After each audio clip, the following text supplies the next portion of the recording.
Well, before I start my Sunday sermon, interesting on social media yesterday, I was actually described by a gentleman called David as a hate preacher. I thought that was interesting. So, and it was all because I said there were only two sexes and two genders. So I messaged back to David saying, do listen to the show, listen to my Sunday sermon, see what you think, and maybe call in. Let us know. So we'll see whether or not David calls. But yeah, interesting how some people sort of respond on social media to a basic biological fact. But today in the Sunday sermon, I want to talk about being cancelled. And I've got a top tip for everybody. You need a plan B, folks. And there's that old expression. Do you remember families talking and saying that old expression, cash is king? I always remember my uncle saying that to me when I was a youngster, and he always used to like a bit of the old folding stuff, you know, the £5 note, the £10 note. Occasionally there was the odd £50 note in the good old days when people were feeling a little bit better off than now. And never has it been more relevant than now, because you've got many shops and things, for example, and restaurants sort of doing away with cash, which means you have to have debit cards and credit cards, which you can only have if you have a bank account. But what if you can't have a bank account? And we're learning now the behaviour of some banks against those who've got certain political views, which may slightly veer away from the consensus of the nice, kind and compassionate people on the left, that certain banks are basically cancelling some of their customers. Yes, we learned this week, and we'll be talking later in the show, about the vicar who had an account cancelled by the Yorkshire Building Society because he responded to a customer survey questionnaire saying he didn't agree with trans ideology being pushed on children. And the Yorkshire Building Society cancelled his account because they said they didn't agree with discrimination. Really? He was just stating a biological fact and a point of view. Well, I'm hoping that that old expression, go woke, go broke, applies in many cases. Now, in 2020, two former Brexit Party MEPs, good friends of mine, had their bank accounts closed down. And it's just been revealed this weekend, it's in various papers. Christina Jordan, she had bank accounts closed down by the Nationwide Building Society. Unbelievable. Just shut down after years of being a good customer. Heinrich Overgaard Nielsen, likewise, he had an account shut down by none other than my good old friend Metro Bank, which replicated an experience that I had with Metro Bank back in the summer of 2021, those glorious days, when I got a letter as leader of the Reform Party saying that the Metro Bank wanted the Reform Party's account to be shut down within 60 days and we should take our money elsewhere. We'd never had any debt. We'd never had any complaints by Metro Bank. They just shut us down. No reason, no explanation. In fact, they refused to explain why. Now, I've been a director of hundreds of companies over the last 30 years in business. I've been involved and signatory to hundreds and hundreds of bank accounts, dozens and dozens of bank loans. And let me tell you, in all that time, never once did any of those banks ask me to shut down the account. They said, actually, they never wanted to do business with me again. But that's exactly what one Metro Bank said to me. You think, why is that then?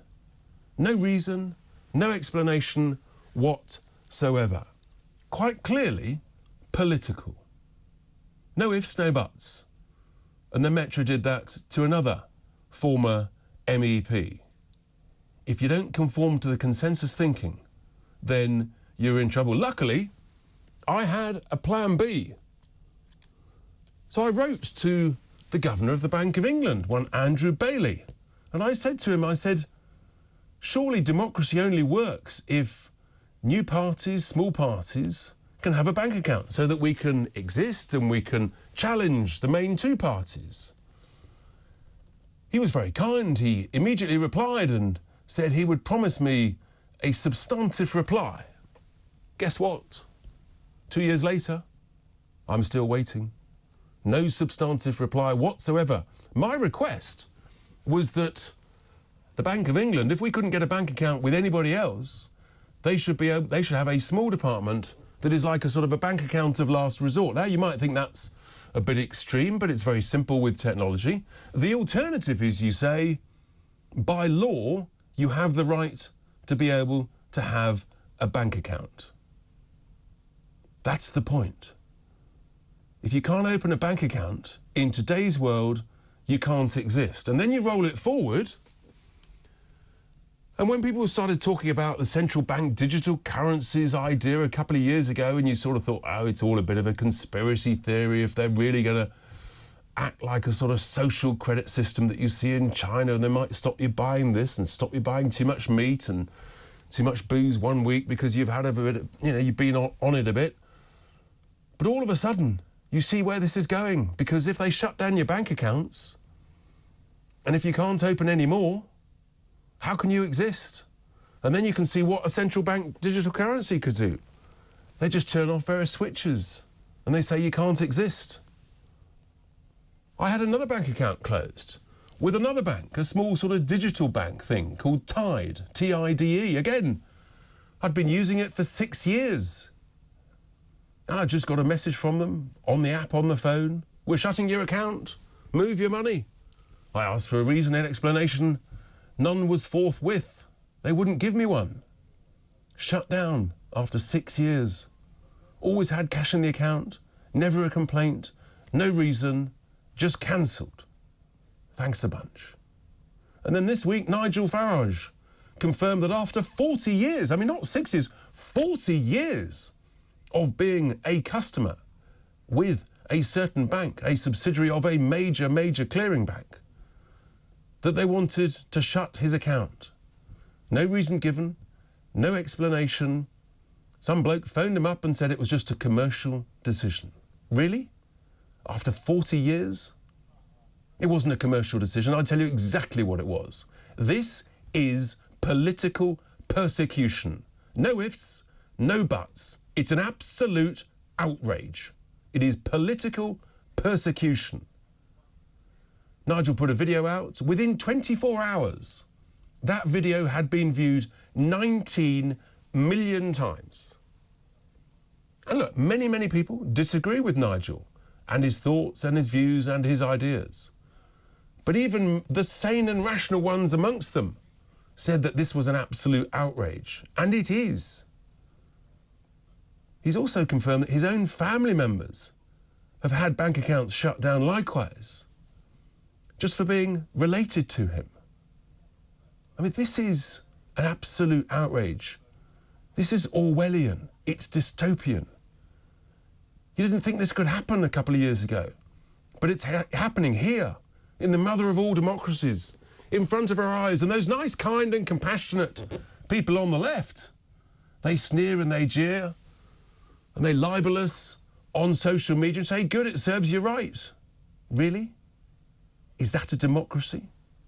I don't think so. And Nigel's confirmed that he's been to some 7 other banks and they've all refused. All refused to set up an account. Unbelievable. I believe that it should be a legal right to have a bank account by law.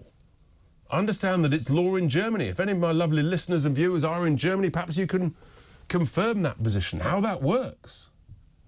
I mean, because you can't operate now without a bank account. I mean, yes, in the good old days, cash is king, and it still is king. You need cash. But if you can't spend it in certain places, and if people are sort of skeptical about it, you see the direction of travel, what's going on here. There's a deliberate process of making it harder and harder not to conform. And then you can't operate. And I'm telling you, you might think this is just happening to a few people with a few sort of well-known political views. I'm telling you, be careful.